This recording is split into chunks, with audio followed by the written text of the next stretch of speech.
Uganda's agriculture sector grew by just 1.5% in the last 12 months, despite 80% of the country's workforce being employed in it. Yoweri Museveni attributes this small growth to the fact that over 60% of farmers are still practicing traditional methods.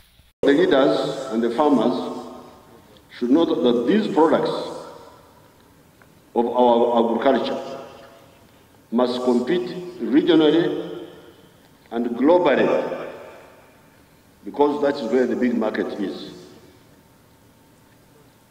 In order to compete, our prices and quality must be competitive.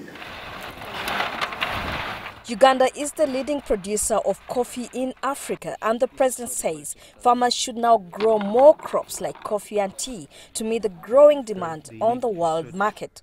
But agriculture experts say the country needs to develop farmer institutions to boost output.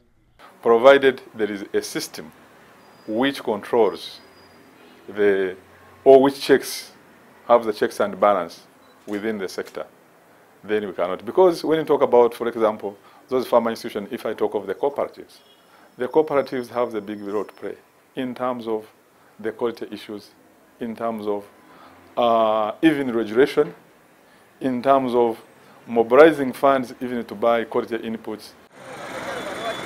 The government has put in place a youth fund to help young people acquire soft loans for entrepreneurial projects, but few venture into agriculture. Experts say a specific fund should be set up for the agriculture sector to attract more young people into it.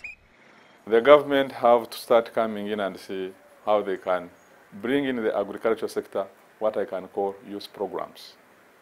Because at the moment, the youth in this country are not involved at all in agriculture. And there is nothing that attracts them into the agriculture. That's why you see most of the youth now, they prefer to go to border or do any other things, but not agriculture. Uganda is now considering a deal with Kenya to supply affordable irrigation equipment and also develop solar-powered irrigation pumps.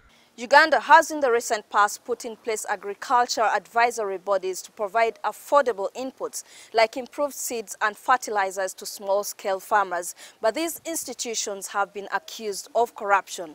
President Museveni has ordered that these institutions be disbanded and new structures be put in place.